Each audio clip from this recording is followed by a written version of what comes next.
ছাত্রকে কোপালো ছাত্র।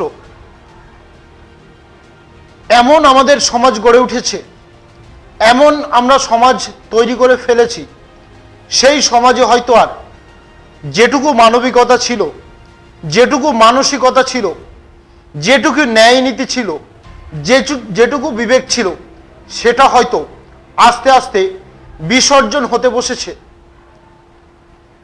আপনি ভাবতেও পারবেন না যে স্কুল পড়ুয়া তাদের মধ্যেও একটা অপরাধমূলক মানসিকতা তৈরি হয়েছে। ছাত্ররা কোথায় স্কুলে পড়াশোনা করতে যাবে সেটা নয়, তারা এখন খুনোখুনিতে ব্যস্ত রয়েছে। ক্লাস 10-এর ছাত্রকে খুন করলো, 8ম শ্রেণীর ছাত্র একেবারে ছুরি দিয়ে খুন করে দিয়েছে। হ্যাঁ, এমনই একটি ঘটনা ঘটে গেল আমাদের এই দেশেই। 8ম শ্রেণীর ছাত্র স্কুলের ভিতরেই খুনের চেষ্টা ঘটেছিল।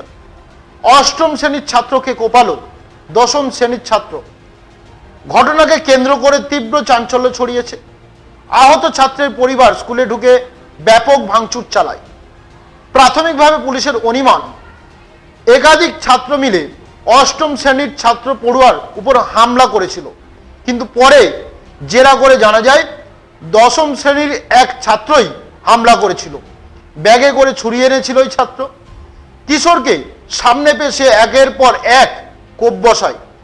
গুরুতরভাবে আহত হয় 8ম শ্রেণীর ওই ছাত্র। বুধবার সকালে হাসপাতালে ওই ছাত্রের মৃত্যু হয়েছে।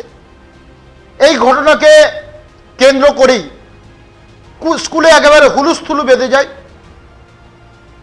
বুধবার নিহত পড়ুয়ার পরিবার ও স্থানীয় বাসিন্দারা সংশ্লিষ্ট স্কুলে চড়াও হয়, ভাঙচুর চালানো হয়। ক্ষুব্ধ জনতা স্কুলের প্রধান শিক্ষক ও অন্যান্য শিক্ষাকর্মীদের মারধর করে।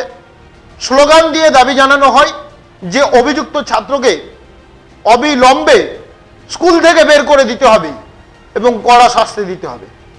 পরিস্থিতি উত্তপ্ত হয়ে ওঠে। পুলিশ পরিস্থিতি সামাল দিতে নামে।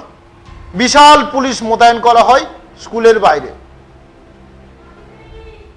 আপনি ভাবতেও পারবেন না এমন একটি ঘটনা আমাদের দেশে গুজরাটে ঘটে গেল। আর এই নিয়ে একেবারে পরিস্থিতি একেবারে সরগরম হয়ে উঠেছে।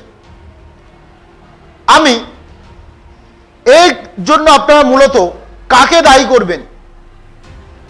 সবার আগে নিজেদেরই দায়ী করতে হবে।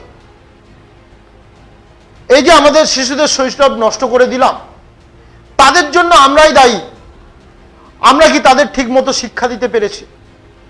আমরা তো তাদের কি ঠিক মতো পড়াশোনা করাতে পেরেছি? আর যদি করাতে পারতাম, এমন পরিস্থিতি তৈরি হলো কেন? সমাজ যদি আমরা ঠিকঠাক তৈরি করতে না পারলাম, তো এইরকমই শিশুদের মনোবৃত্তি হবে। একেবারে স্কুলে তোড়ফোড় চালানো হয়েছে। স্কুলে একেবারে হাজারে হাজারে কাতারে কাতারে লোক গিয়ে ভাঙচুর চালানো হয়েছে। সেই ছবি আপনাদেরকে দেখাবো।